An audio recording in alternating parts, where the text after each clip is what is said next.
Hello, thank you for listening to A Glimpse of the Kingdom, and I'm Dr. David Pendergrass. You know, it's not fun dealing with people who are just closed-minded. Just really, really closed-minded. And I don't mean people who have made up their minds and said, I don't find the most amount of evidence compelling, as it were. I mean people who are not willing to listen to any other kind of evidence whatsoever. I meet this a lot when I discuss religious beliefs with non-religious people. Atheists, skeptics, agnostics, and so forth. I have found it overwhelmingly to be the case that they're just simply not open-minded. And before I talk about them, I want to talk about Christians. Christians can be overwhelmingly closed-minded. I mean, we just have to absolutely accept that fact and embrace that fact. If you're listening right now, you might be one of those persons who does not ever want to talk about religious issues, Christianity, Jesus, anything with someone else because you just don't want to go there. Now, why doesn't a person want to go there? For various reasons. Some people are scared. They're scared to be wrong. Some people just have to be right all the time, and they're so scared of being wrong they can't even have the discussion about possibly being wrong.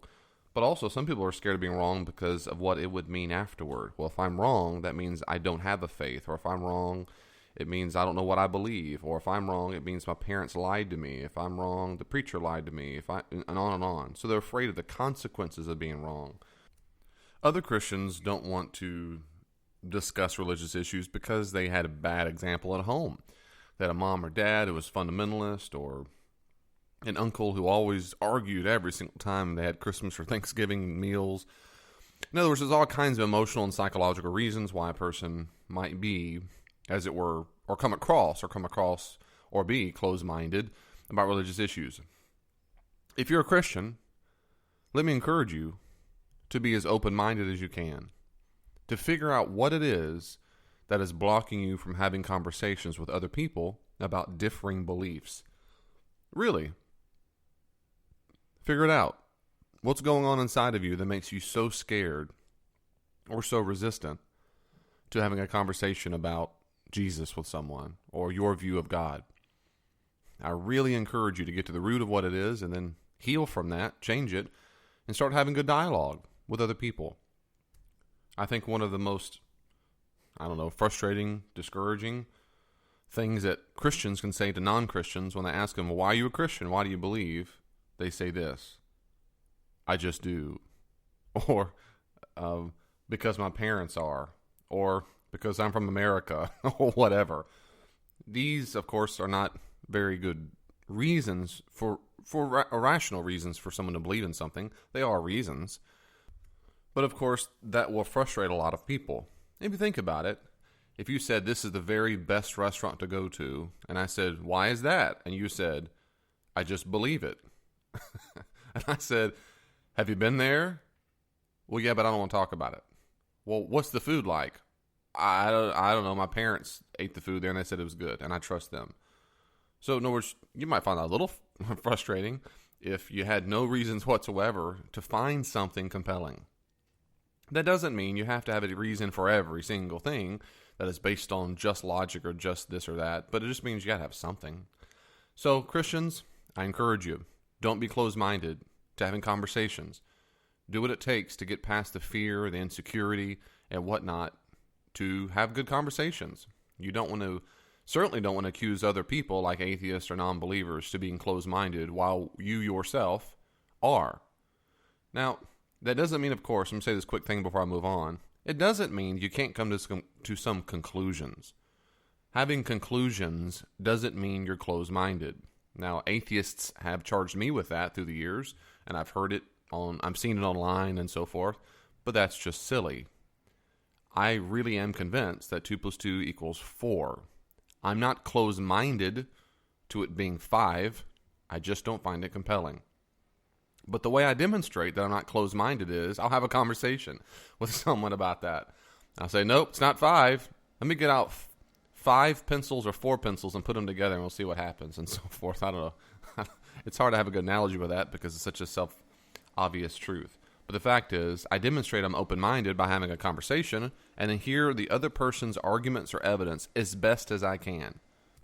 What you don't want to do, whenever possible, is simply say, nope, I'm not going to talk about it. I'm not going to go there because it just demonstrates that in the moment, you're closed-minded to hearing a different opinion. And you certainly don't want to be hypocritical if you accuse other people of being closed-minded while you yourself demonstrate that. But again, that's not the same thing as having come to conclusions. I have concluded that my wife loves me based on a wide range of evidence. If you were to ask me about it, no, and you said, no, if you charged me and said, David, Elaine does not love you. Well, I'm going to disagree with you. And you said, you're closed-minded. Say, well, you're wrong about that too. I'm not closed-minded. I just don't find all the evidence I know to be compelling in your case. So, skeptic of my wife's love, I'm willing to listen. Tell me why you think my wife does not love me. And I'll listen. But if I don't find your evidence compelling, it doesn't mean I'm closed-minded. It just means I don't find your evidence compelling. Okay. Skeptics, however, I have found to be very closed-minded as well. Very closed-minded. In fact, I wrote about this in my book, A Skeptic Challenges a Christian, in Chapter 1. I talk about how I would love to have conversation with a skeptic in the book, but I don't want to waste my time. And I say this exactly in the book. I just don't want to waste my time. If you're willing to discuss this with me, I'd be happy to. However, if you've already made up your mind that there is no way that God exists, and I respect that decision, then there's no reason to continue. I need to know that you're really open-minded to the possibility that God exists. Now that I mean God, by the way, as I define him. And if not, you'll dismiss any kind of evidence I give you. You'll just dismiss it. For example, if a person, let's say, for example, that here's an analogy of a person who's very close-minded. I have a brother named Stephen. We grew up together. He also has red hair and looks like my mom's side of the family. If Joe, the a-brotherist, like atheist, a-brotherist, someone who didn't believe brothers exist, were to come up to me and say, I know that your brother doesn't exist, so prove to me he exists, I would certainly feel like the conversation is being sabotaged. I'd feel that our conversation would be pointless because he would not listen to any evidence I'd offer. It might go something like this. David, I'm David. Well, my brother's name is Stephen. Here's tons of pictures of him. Joe says, I can do the same thing in Photoshop. You could say that those are all fakes, or you probably just got those from Google Images. Then I say, but I'm in the photos too. See me right here and in this one right here? And Joe, the a-brotherist, says, Google Images. I can find people who look like you too on the internet. To which I say, okay, well, here's his license and birth certificate. Joe says, what? You could say those are all forged. I could make you a license right now and forge tons of birth certificates. Or at least I could get someone to do it for me. Then I say, well, here's a hair sample and a blood sample. Joe says, you could say that you got that from a homeless person a few minutes ago. I say, well, I'm running out of things I would consider evidence. And then Joe, the a-brotherist, says, figures, all you believe in a brother types are all the same. All I ask is for simple evidence, and you can't do it. Tell you what, I'll believe you have a brother if you can make him appear right now. And I say, I'm sorry. This is impossible.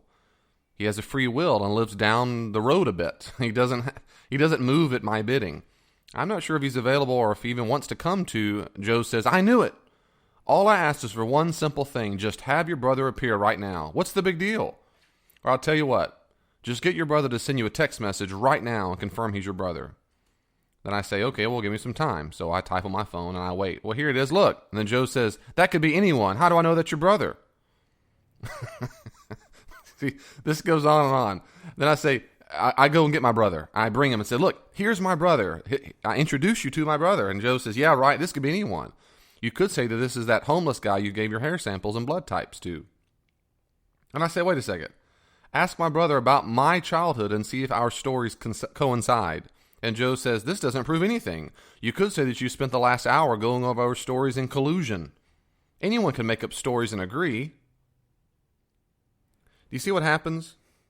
A favorite phrase of someone who already doesn't believe is, you could say, with no evidence for that theory or story.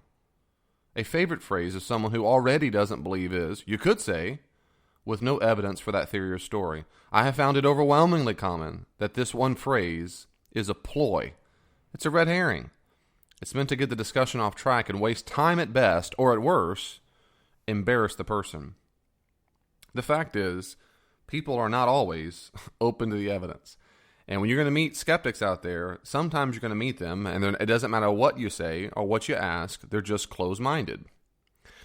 When that happens, my one tip, my one encouragement is to ask this question: are you really open-minded to hearing different views than your own?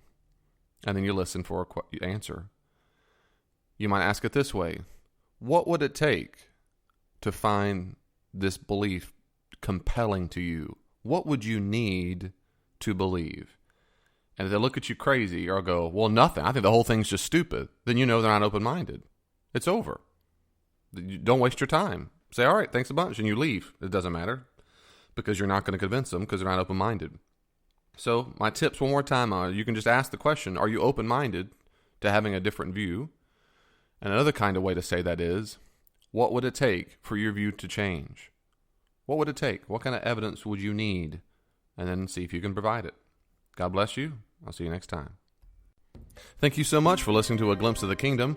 If you would like to ask me a question, contact me on Twitter at Dr. D. Pendergrass, at Dr. D. Pendergrass, and I'll do my best to address your question sometime on the air. And if not, doesn't mean I don't like you, just means I didn't have a chance to get to it. So let me know what your questions are. If you want more theological reflection, go to davidpendergrass.com. If you want more information about what I do in consulting, leadership consulting and consulting for churches, and also my marriage workshop, go to davidpendergrassconsulting.com.